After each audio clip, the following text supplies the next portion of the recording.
Umuvuga butumwa ufungura telefone. Muranumva? Yego turakumva.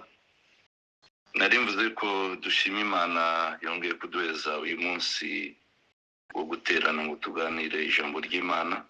Nanone dutegereje andi materaniro mu mwanya kuba Imana turamukijeho turayishimiye.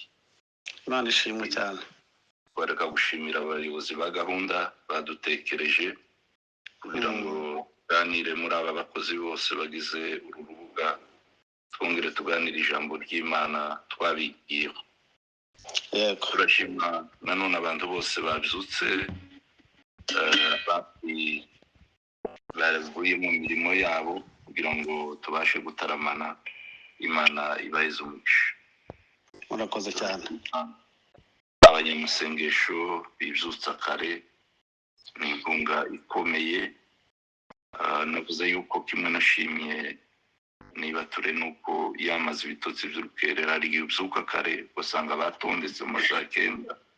Turabashimira abaririmbyi bacu, uyoboye nguko yavuze Nyakabara, ariko nanone n'umutware wawe twarabanyirubumbashi twiga mudusuhurize. Turi mu bindi bihe bidasa n'ibi. Yego. Twagira ngo tugire ijambo ry'Imana ifatiro uriya batoye kudusomera mu gitabo cya Zakariya, umuhanuzi Zakariya 3 umurongo wa mbere ageze ku wa 7, arongera asome Abaefeso 2:8-10, ari burangirize muri Yeremiya 15-19. Zakariya ibice 3 umurongo wa mbere ugeze ku wa 7. Umuhanuzi Zakariya. Zakariya ibice 3 umurongo wa mbere ugeze ku wa 7. Yego. Aravuga ngo maze anyereka Yesuwa umutambyi naho. Umutambyi mukuru ahagaze imbere ya marayika w'Uwiteka, na Satani ahagaze iburyo bwe ngo amurege. Uwiteka abwira Satani ati, Uwiteka aguhane. Yewe Satani, ni koko Uwiteka watoranyije i Yerusalemu aguhane. Mbese uwo si umushimu ukuwe mu muriro? Kandi Yosuwa yari yambaye imyenda y'ibizinga ahagaze imbere ya marayika. Marayika abwira abari bamuri imbere ati, nimumwambure iyo myenda y'ibizinga. Maze abwira Yosuwa ati, ngukuyeho gukiranirwa kwawe kandi ndakwambika imyambaro myiza cyane. Ndategeka nti, nimumwambike igitambaro cyiza mu mutwe. Nuko bamwambika igitambaro cyiza mu mutwe, bamwambika imyenda. Marayika w'Uwiteka yari ahagaze aho. Marayika w'Uwiteka ahamiriza Yosuwa cyane ati, Uwiteka Nyiringabo aravuze ati, nuko nugendera mu nzira zanje kandi ukitondera ibyo nagutegetse, nawe uzacira inzu yanje imanza n'ibikari byanje uzabirinda. Nanje nzagushira mu byegera muri aba bahagaze aha. Amen. Amen. Abaefeso ibice 2 umurongo wa 2 ugeze ku wa 10. Abaefeso ibice 2 umurongo 8 ugeze ku 10. 8 tugeze ku 10. Aravuga ngo mwakijijwe n'ubuntu kubwo kwizera, tibyavuye kuri mwe ahubwo n'impano y'Imana. Tibyavuye no ku mirimo kugira ngo hatagira umuntu wirarira, kuko turabo yaremye ituremeye imirimo myiza muri Kristo Yesu, Imana yiteguriye kera kugira ngo tuyigenderemo. Amen.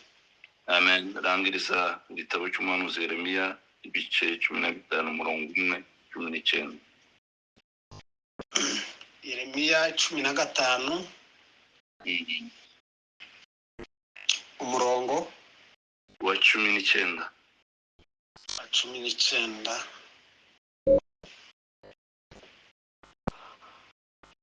Aravuga ngo nico gituma Uwiteka avuga ati, nugaruka nzakugarura kugira ngo uhagarare imbere yanje, kandi ibishimwa nubivana mu bigawa uzaba nk'akanwa kanje. Bazakugarukira ariko ntuzabagarukira. Amen. Amen. Amen. Oya. Ejo twaganiriye amagambo navuze yuko umuvugabutumwa wese aba afite icyo agendereye. Twaganiriye menshi y'ubusharire ariko kandi twerekana icyomoro, ariko navuze yuko icyo nashakaga kuvuga ni ukuntu Satani ituriganya. Anari umuriganya, noneho igatera ibisebe, noneho ugahubira kuba biguteye kugira ngo utabasha kuyireba iyo umwanzi wacu turwana nayo.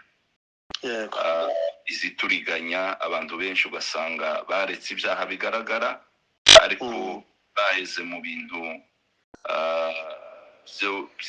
by'ibicumuro, baheze mu bintu byo gusitara ku bandi, ugasanga ibyo ngibyo bituma abakristo badakura. Twashakaga kuvuga yuko ari inzira imwe yihishe Satani izikoresha, nka kuriya umukozi w'Imana ati Joshua Imana yabimwishuriye ngo abantu bakristo 80% naho niho baryamye birirwa gusa berekana ibikomere, kandi hari inzira yo komo. Twavuze yuko abantu bose baza batanga ubuhamya kuri uru rubuga n'abantu berekana n'inkovu twerekana, n'abantu Imana yabashe komora n'inkovu dusigara twerekana gusa. Ejo turangiza hari ukuntu twabaye nk'abayoguraho gato, ariko twashakaga gupfundika muri iri jambo, muri aya magambo. Hari ahantu Imana yabwiye Yeremiya ngo nagende ajirebe umubumbyi ashaka kugira icyo amubwira hejuru y'ubwoko bw'Isirayeli. Sanga umubumbyi nkarabumba ibumba, akarigerageza rikanga, akasubira akarigerageza rikanga, kugira ngo ariheze inshusho we yifuza. Mama arabwira Yeremiya ati njyewe simfite uburenganzira ku bana b'Isirayeli. Iyo tuvuga ijambo ry'Imana rivuga yuko turi ibumba z'inzabya, zibumba, icyo kintu kigaragaza kudakomera kwacu, fragilité yacu. Noneho kera uburyo bakoreshaga inzabya siko zibikora ubu nyine, bashiragamo izahabu. Iyo bashakaga gutwika izahabu ngo zishe bazishiraga mu ibumba, noneho bakatwika, zigafata umuriro mwinshi, temperature nyinshi, kugira ngo ya zahabu isigare munsi, ibitari zahabu byose bizamuke bije hejuru, babashe gutandukanya kabisa. Ubwo tekinoloji yari itarahaba nk'uko bikorwa ubu nyine. Ya bumba cyangwa se rwabya rwaciye muri wa muriro, ngo rubashe gusigarana inoro, biruka inoro ubwaryo ryarashaga cyane rigatwikwa cyane, bigatuma rikomera, ribasha kuba ritomeneka, kugira ngo ribike bwa butunzi nyirabwo afitiye umumaro. Natwe Imana idufashe nk'izabya, bose kabisa kugira ngo tubashe kubika ubutunzi bwayo. Rero ibyo ducamwo byose, imiriro camwo twose, ni ukugira ngo tubashe gukomera, kugira ngo iriya biriganya byose ibisatana turiganya noneho nazoza yikoza ku ibumba, kugira ngo abashe kurikomeretsa, asange ryarahiye ryarakomeye, kuko indani rifite ubutunzi bw'Imana, rifite ziriya za turi ibumba z'inzabya. Imana itunyuza mu bintu n'ibindi, ntabwo ari uko twanga, ni ukugira ngo aduhindure igikoresho gifite umumaro, aduhindure ruriya rwabya rubitse ubutunzi bwayo muri twebwe. Naho satani nawe aba ashaka kugira ngo biriya byose, biriya bikomere byose aduteze, aba ashaka tumeneke, tubaragurike, noneho ntitugire databuja umumaro. yego Ibyo nibyo twashatse kuvuga ko satani aturiganya mu bintu byo gusitara, mu bintu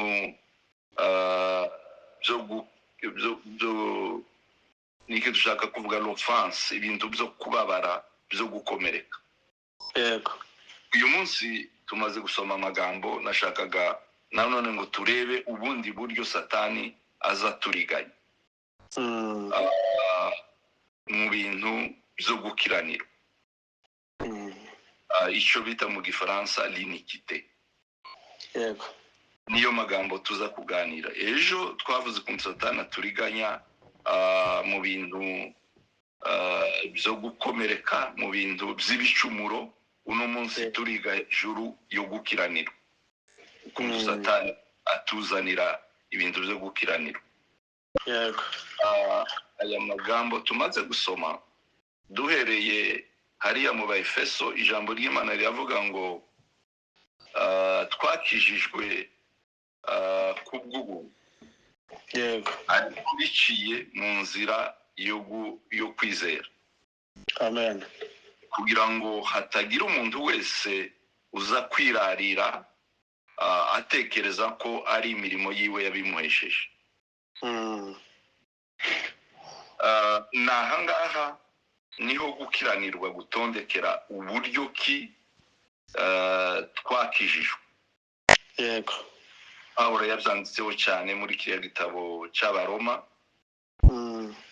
yabyanditseho amagambo menshi asobanura ukuntu ki twakijijwe atari ku mirimo, ukuntu ki twabaye justifiye bitavuye mu mirimo, n'ibyo yagiye.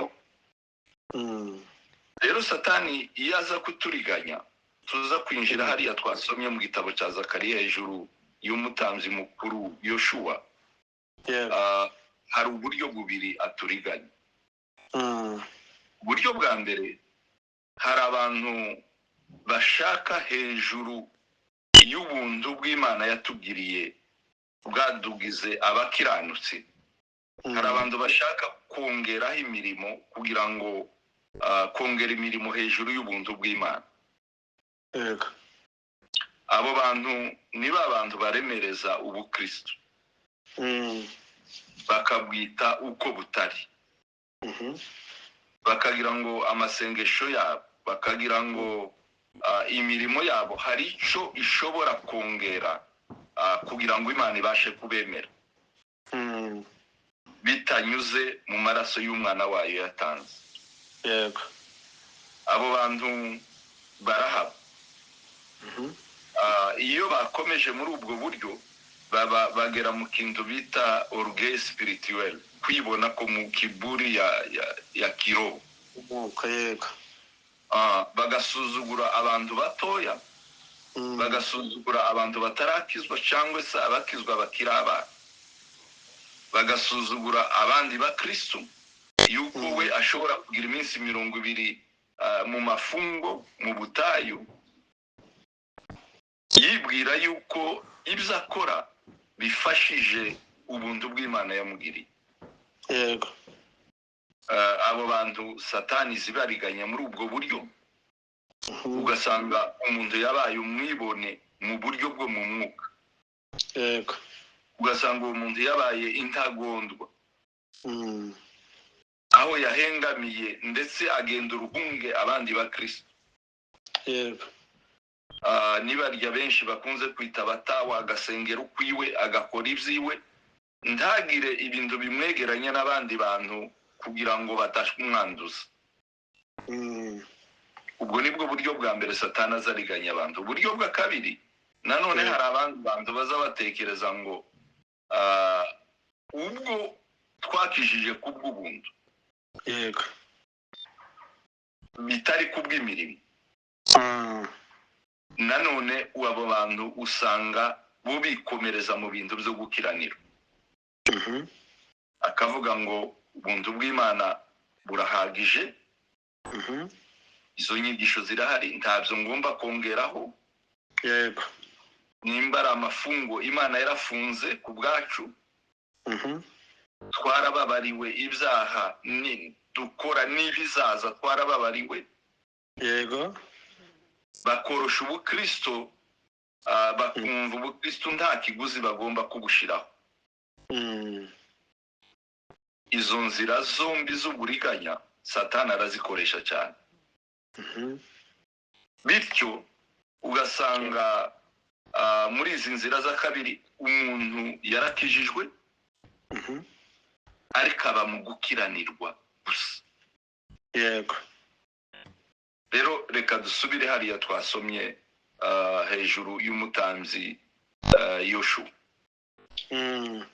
umutanzi mukuru.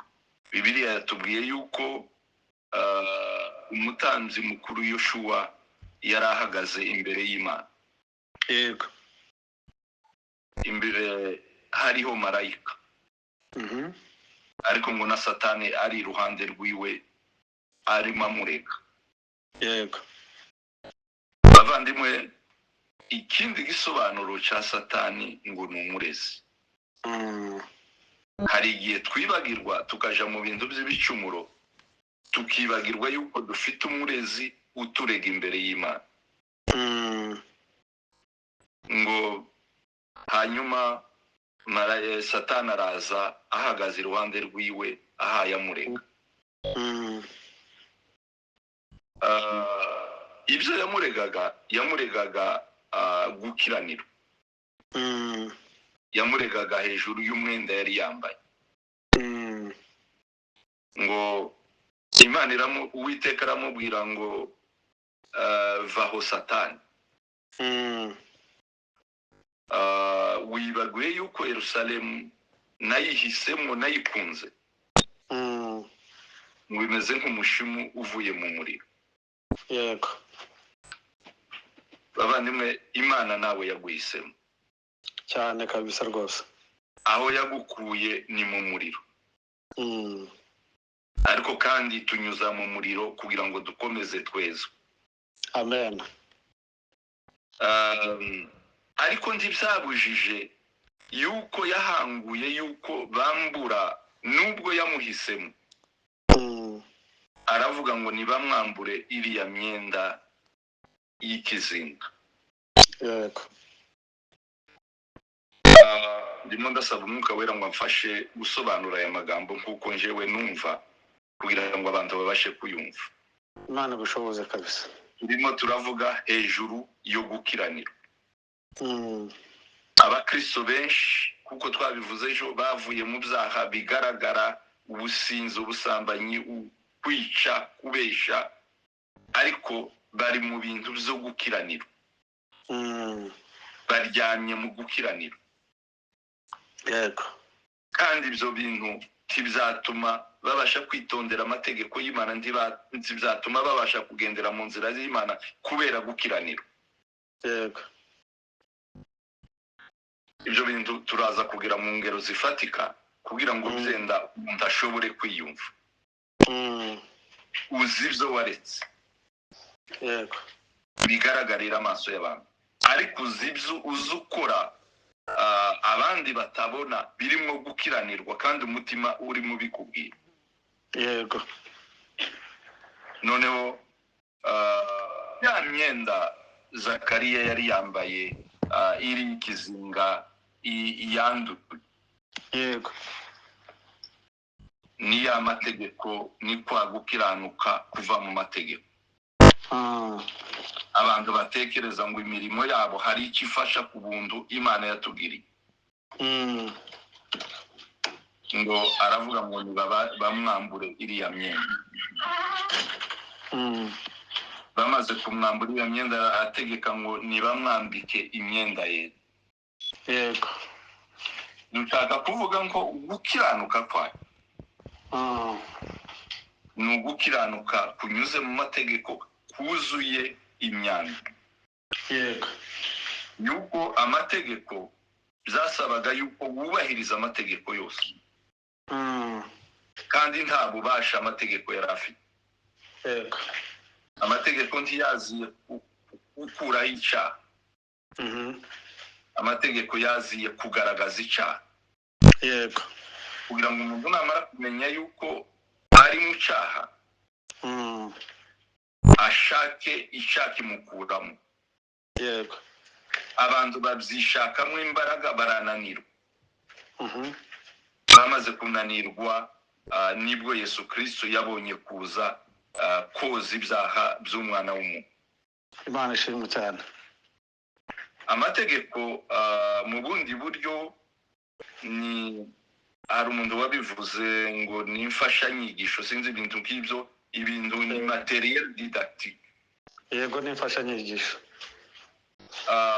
Ni pedagogique kugira ngo umuntu abashe kumenya yuko yari atuye mu cyaha. Yego. Nicyo cyatumye Yesu azana amategeko. Amategeko mu bundi buryo tuyagereranya n'umuganga. Umuganga ushobora kugupima akamenya indwara urwaye. Yego. Ariko akaba adafite ubushobozi bwo kuyikuvura. Burya aba akongereye umutwaro. Umuganga ukubwiye ngo urwaye iyi ndwara napimye mbona izi ndwara ariko ntakuvure, burya aba akongerera umutwaro hejuru y'indwara cyane. Amategeko yarameze nk'umuopeji, nk'umucamanza ushobora gukonstate infraction icyaha wakoze akaba yanagufunga. Yego. Ariko nanone umaze kuburana uriya muopeji ntashobora kukubohora kuko ntafite ubwo burenganzira. Bisabye umucamanza jije ushobora kuvuga ngo warenganye none hevamo. Yego. Rero amategeko yari umuganga yaje kutwereka yuko twari mu byaha. Yari umuganga ushobora gupima indwara, ariko ubuntu bw'Imana bwazanywe na Yesu Kristo nibwo bwaje ari umuganga ushobora kuvura. Yego. Nibwo bwaje ari umucamanza ushobora kuvuga ngo mwari mwarariganijwe mbakuyeho ibyaha byanyu. Yego. Abantu benshi bariganwa muri ibyo bintu by'amategeko. N'umurimo akoze akawugenderaho agatekereza ko Imana yamusubiriza ibyo yakoze. Nizo nyigisho zihari ubu nyine. Abantu babatangisha amasadaka menshi. Ufite idolari 1000, ufite idolari 500, ibyo birahaba cyane iniwacu. Bigasa naho ubuntu bw'Imana bugenda bukurikirana n'igiciro cy'amafaranga bashizeho. Abantu ugasanga baragowe n'ibyo bintu. Yego. Imyambaro yamwambitse niko gukiranuka kwazanywe na Yesu Kristo. Asante sana. Ni igihe twambaye gukiranuka kwa Kristo Yesu. Icyo gihe nicyo dushobora kuja imbere y'Imana. Yego. Nicyo gihe dushobora kugendera mu mategeko y'Imana. Nicyo gihe dushobora kugendera mu nzira zayo cyane rwose. Ni nacyo gihe dushobora gutegeka iduheza ububasha bwo gutegeka inzu yayo. Yego. Ini wacu biza bisetsa cyane. Hari ukuntu teye abakongomani kwishira hejuru, none byavuye hanze biba no mu matorero y'Imana.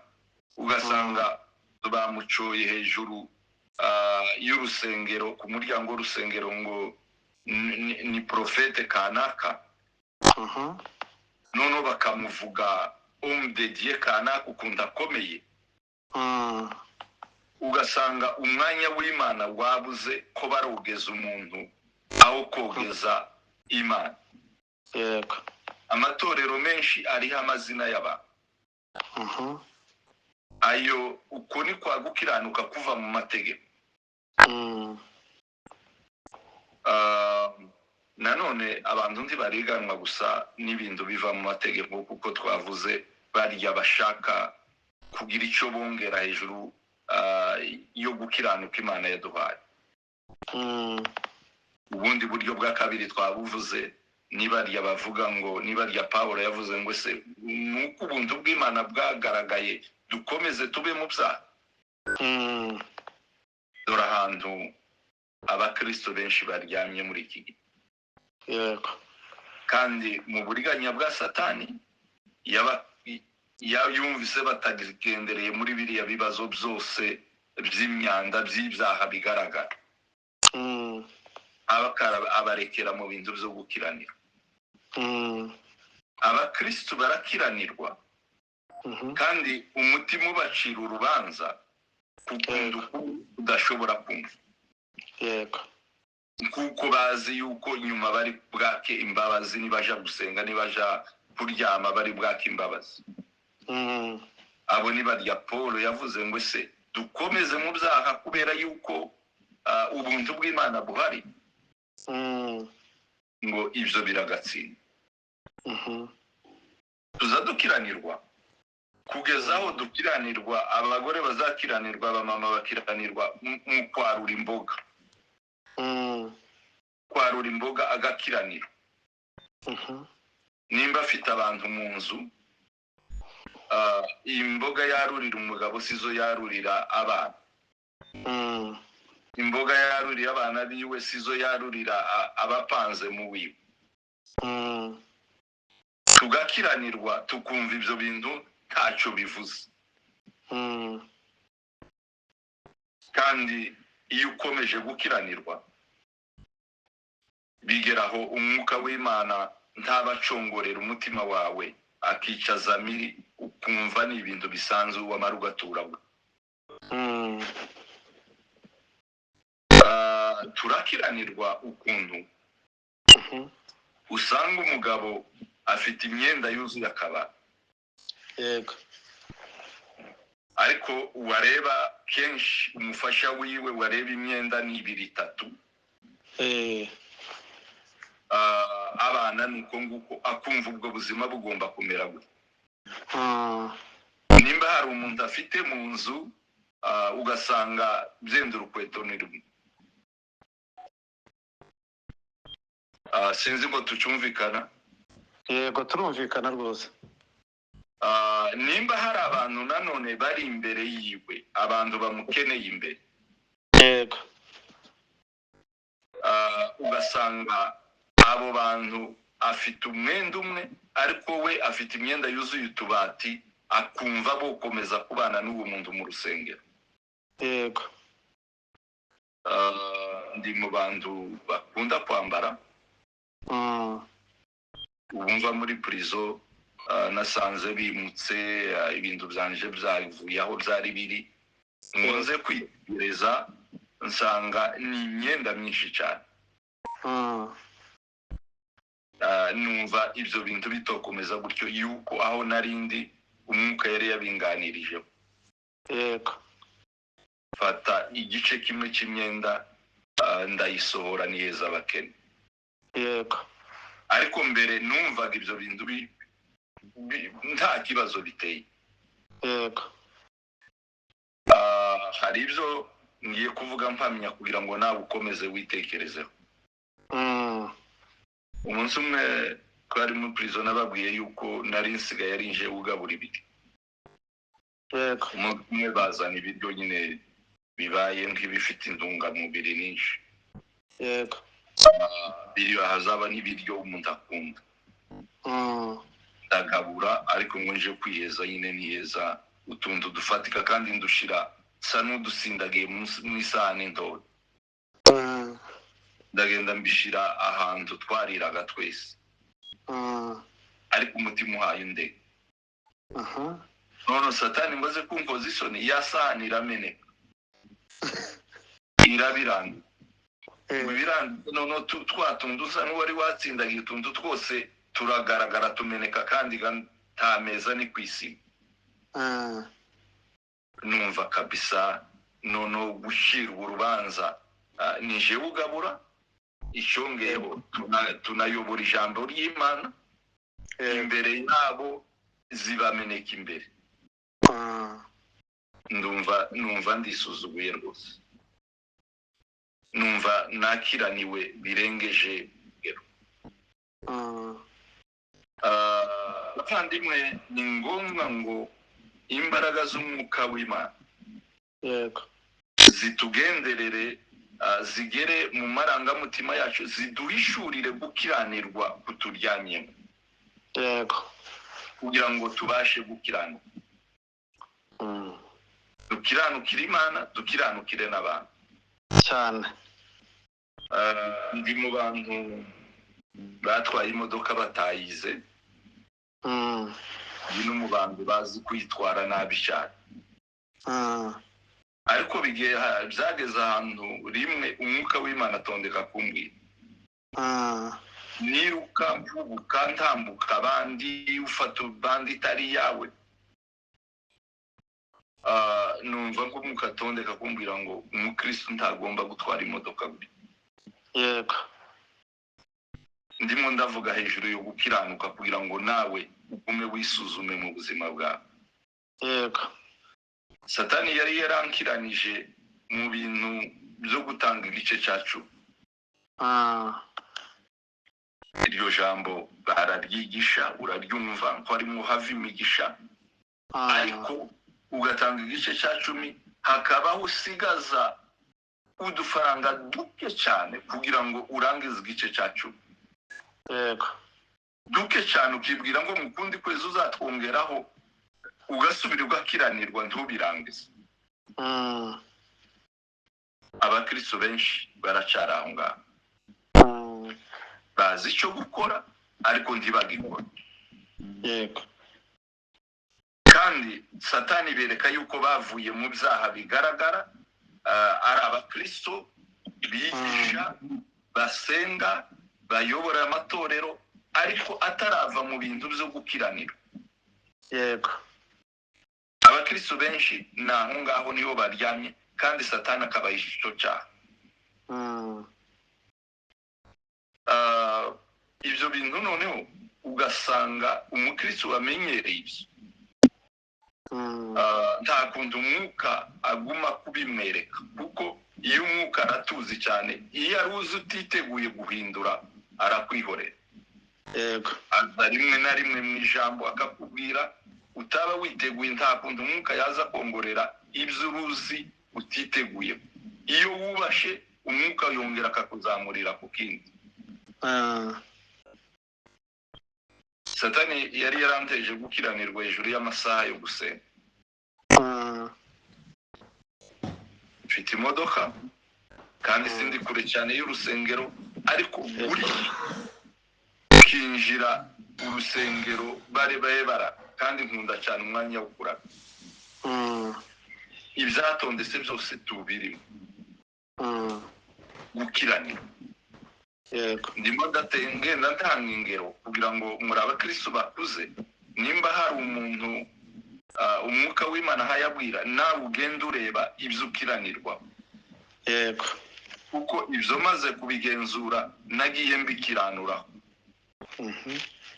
ubu nsigaye ndwana n'amasaha ubundi umudamu wanje niwe wikundaga kwinjira mbere kubera yuko ndatwaye imodoka ishongeho ntashoboye yagerageza ntibiriwe bikunda ariko umwuka yabimbwiriye ubu nsigaye musiga ubwo kugira ngo ndakereze gukiranira abakristo benshi baryamye mu gukiranirwa kandi satani irababwira ngo warakije utanga ibice bya 10 ukubitanga urayoboye ufite amatorero ariko abahisha yishe ibitekerezo byabo. Ijambo ry'Imana riratubwira ngo twirinde ngo kurya muriganya yariganije Eva ngo nutarareka za nzira ziwe zo kuturiganya. Ejo twize ukuntu aturiganya mu bicumuro, ukareba abantu aho kureba uwabibateye. Yego.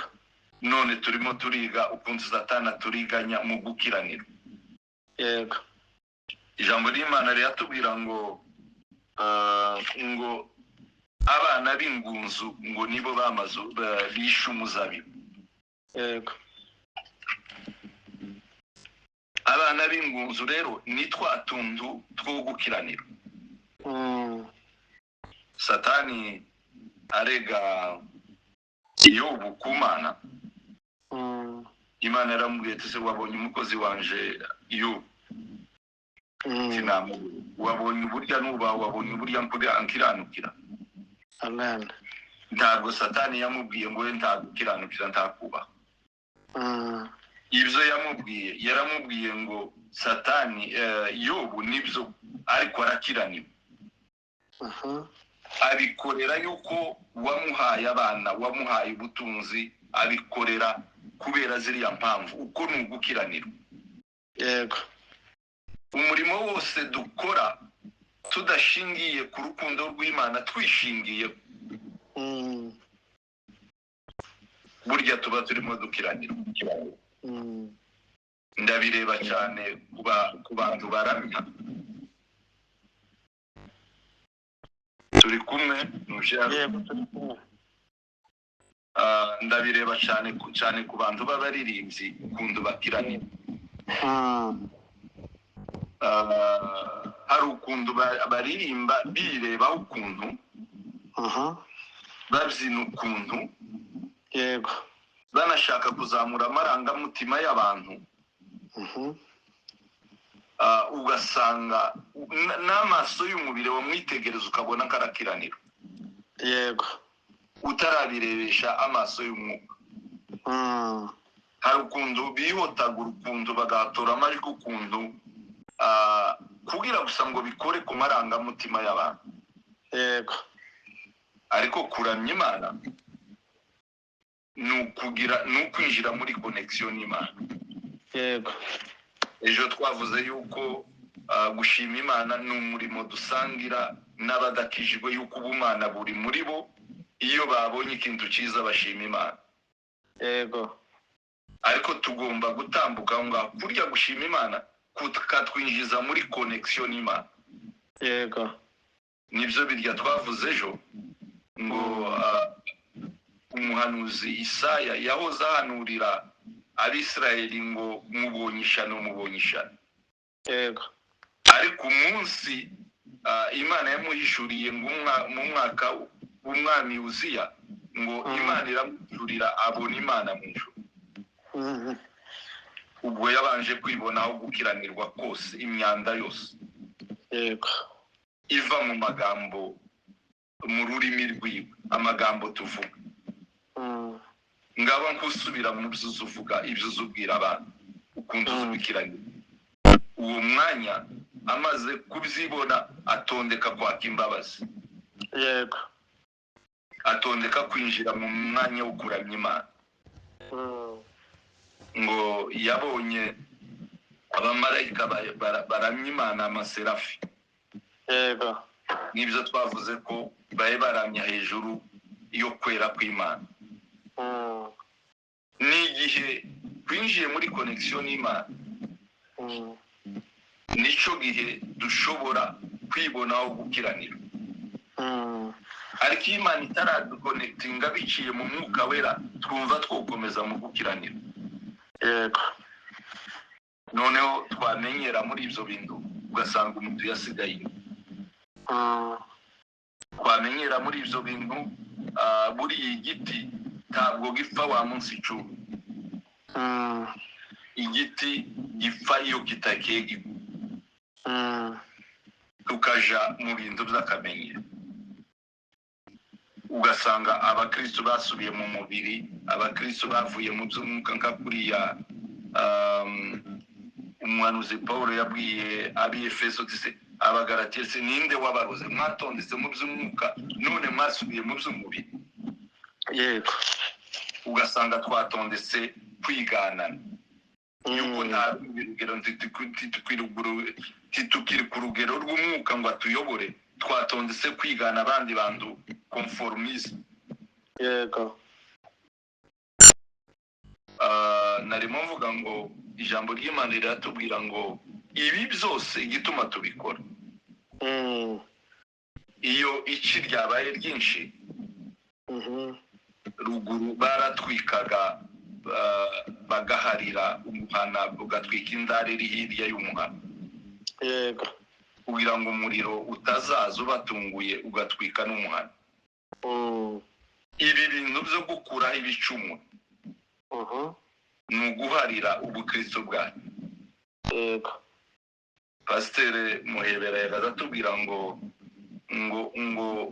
guhanguka kwa mbere ni ukwanga ibyo wakundaga ngo ugatondeka gukunda ibyo wanga. yego Umukristo adatondeka kuva namwe mwarakabije ibi ngibi ntabwo si icyaha, ntabwo bigoye. Icyo bituma Pawulo yavuze ngo byose nubwo tubihanguriwe ariko byose ntibidufitiye akamaro. yego Hari ibitadufitiye akamaro nk'abakristo, hari ibitari icyaha ariko tugomba kwirinda ibintu byo gukiranira. yego Twagiye tuvuga ingero ariko nawe uzi ibyo uzukiranirwa. Nimba uno munsi waturaga wumva wabiturana ariko ijambo ry'Imana rije kukubwira ngo kiranuka. yego Hariya twasomye umuhanuzi Yeremiya yaravuze ngo nubasha gukura ibigawa mu gishimo ngo uzaba nk'akanwa kanyu. yego Turimo turasengera igihugu cyacu, turimo turasengera ubwoko bwacu, yego turimo turasengera imfungwa, cyane turimo turasengera imiryango yacu, cyane turimo turasengera itorero ry'Imana. yego Tugomba gukiranuka, asante tugomba gukura ibigawa mu bishimo yego kugira ngo tubashe kuba akanwa k'Imana, amena kugira ngo tubashe kuvuga gutegeka bibe iby'igihugu iby'imiryango. Nidutegeka k'akanwa k'Imana bibe ni ngombwa ngo tubashe kwiyambura imyenda y'ibizinga twambara umwenda wo gukiranuka. amena Hari umunsi umwe Petero yakiraniwe nuko yagendaga agira ibintu irakonile weleba ibyo akabanza agakora ibintu kumva ni igitangaza, so gukora ibindi byo gukiranirwa ugatangara. Petero yakiraniwe abuze Imana ngo imubwira ko yuko azaje i Yerusalemu kandi ngo apfe. Petero tugomba kujayo. Yesu yarayamubwiye yamuhishuriwe amubwira yuko ari umunyamugisha. yego Niwe wari wabasha kumuhishurirwa mu bandi banyeshuri. Mama arayitanga umugambi w'Imana. Yesu aramubwira ngo uve inyuma Satani. Bukeye arapfa. Yesu amaze gupfa arazuka yamwihakanye, aragenda mu bantu bagiye kureba imva ngo ashike basanga ari byo. Yesu aramwiyereka. Amaze kumwiyereka Petero arakiranirwa, arasubira aramanuka asubira kuroba injanga aho gukomeza kuba umurobyi harya Imana yari yaramukuye. yego Asubira mu byo amenyereye n'ibyo tuzasubiramo by'umubiri bya kamere yacu. Tukumva twokomeza gukorera Imana ariko turi mu bintu bya kamere byo gukiranira. Kubera ubuntu bw'Imana Yesu aramusanga. Amaze kumusanga arababwira ati se hari icyo mwaronse? Aravuga ati ntacyo twarobye ijoro ryose. Aravuga ngo nimutere rushundura iburyo. yego batereye urushundura iburyo ngo bafata isamaki nyinshi cyane. Birageze bakristo ko dukura urushundura ibumoso cyane, turobera iburyo. Mu gukorera Imana dukure urushundura ibumoso turushira iburyo. yego, Dukure ibigawa mu bishimwa, mu bintu, mu madetaye y'ubuzima. Kuko ijambo ry'Imana rivuga ngo nimba mukiranirwa mu by'umubiri, ninde wabemera akababitsa iby'umwuka? yego, Nimba dukiranirwa kugeza kwarura imboga, abandi bagakiranirwa baye basangira n'abandi agatora nyinshi, ubwo iyo bigeze mu by'amafaranga ukiranirwa bimeze gute? Reba ururimi rwawe ukuntu ruza rukiranira, amagambo uzuvuga buri munsi. Reba ukuntu ukiranirwa hejuru y'amasaha Imana yaguhaye 48. yego, Uzuyabikiramo Imana umwanya ungana. Imbaraga Imana yaguhaye yagutijije, uruza bari mu bitaro barwaye, uruza bafunzwe, wewe uri libre, wewe utari mu bitaro, ukorera Imana bingana iki? Nubuhe mwanya ubikira Imana mu masaha yaguhaye? yego, Ni izihe mbaraga ukoresha gushakisha Imana? Ni izihe mbaraga ukoresha gusura abarwayi, gusura abafungwa, no kugira icyo umarira undi muntu udashoboye? yego, Kuko Imana yaguhaye umwanya, yaguhaye imbaraga. Ni ayahe magambo ukoresha kugira ngo uhumurize abacitse intege? yego, Ibyo rero nibyo tuzabazwa ku munsi w'imbere. Imana ngo izaza ije kureba itorero yego, ridafite ikizinga n'umukanyari. Itorero ni abantu bakijijwe, ariko ntitugomba kugarukira aho ngaho. Tugomba kwikuraho imyanda yose n'ikizinga biriya bitwizingiraho. Twarimo tuvuga hejuru yo gukiranuka, yego, gukiranuka mu gice cy'icumi, gukiranuka mu gukorera Imana, gukiranuka mu masaha y'amateraniro, asante, gukiranuka mu muryango wawe. cyane, Ubana gute n'umudamu, ubana gute n'abana? Urabakiranukira? Cyangwa ikomo bagufiteho tiwaba hari ibyo ubacumuraho utanabiregaho yuko uri umutwe, bikazatuma noneho utaberera imbuto zo kugira ngo basange begera Imana? Abaturanyi bawe urabakiranukira bigeze he? yego, Bakubonamo umuntu bukurikira, urugero bukurikira? yego, Gukiranuka. Imana izaza ije kujana itorero ryayo ridafite ikizinga n'umukanyari. yego, Nagira ngo nimba twarakijijwe tukambara, Imana ikaduheza umwenda wayo, ni ukugira ngo dukurire muri wa mwenda. yego, Ijambo ry'Imana riratubwira ngo twambare Kristo, ari buba mwenda wacu. Ariko mbere yo kwambara umwenda ntabuza mwambarira umwenda ku wundi. yego, Ugomba kwambura umwenda uhindura ukabona kwambara undi. Ariko twebwe dushaka kwambara umwenda wa Kristo hejuru yo gukiranirwa kwacu. Ibyo bintu ntibyago. Iyo tugiye kudodesha imyenda, turimo turangiza, iyo tugiye kudodesha imyenda tuzatujana amamizire yacu. Noneho aho turi banini, igitambara bakagikata kinini nko mu nda. Aho turi batoya igitambaro bakagikata bagasigaza gitoya. yego, bakakidoda noneho bakurikije ibipimo byayo. yego, Ariko Kristo uyu nguyu tugomba kwambara no gukiranuka kwiwe. yego, Ntabwo ari mezire zacu zigomba kuhaba, haba mezire z'Imana. yego, Noneho aho uri munini, ni wewe ugomba gukatwa.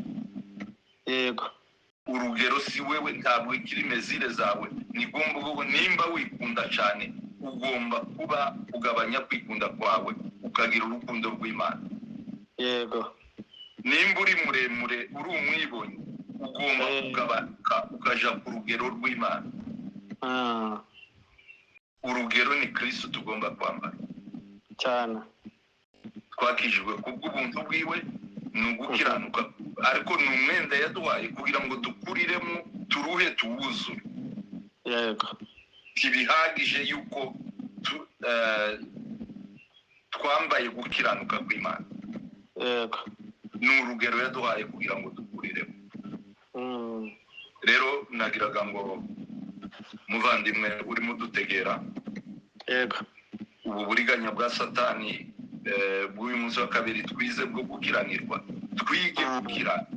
Twige gukura ishimwa mu bigambo. Twige gukura kurobera ibumoso turobera iburyo. Amen. Iga gusobanura utuntu duto two mu buzima busanzwe, kuvuga, kureba, kugenda, gutegeka mu rugo, kubana n'abandi, kiranura cyane. Ijambo ry'Imana ryaje kukubwira none ngo twige gukiranuka. Nidukiranuka muri bikeya Imana izaduheza byinshi. Yego. Uriya muntu babikije idenari imwe ntabwo yayibye, ngo yayishize mu gitaka, yarakiraniwe kuko yaraje sebuja arayimugaruye. Natwe iyo tudakoze iby'Imana idutegeka tuzadukiranirwa muri byinshi. Dukiranure, imbaraga z'umwuka w'Imana zidufashe gukiranura ubuzima bwacu, zidufashe ibigawa mu bishimwa kugira ngo Imana ibashe kuduheza uburenganzira bwo gutegeka inzu yayo. Yego. Abenshi n'abakozi b'Imana bafite amatorero. Kiranuka. Si inzu yawe ni inzu y'Imana, si urusengero rwawe ni urusengero rw'Imana, si ministeri yawe ni ministeri y'Imana. Kiranuka. Ukiranuka cyane. Imana iduheze umugisha, imbaraga z'umwuka w'Imana zidufashe gutondeka, kwiga gukiranuka no gukiranura ibidukiraniye byose. Imana iduheze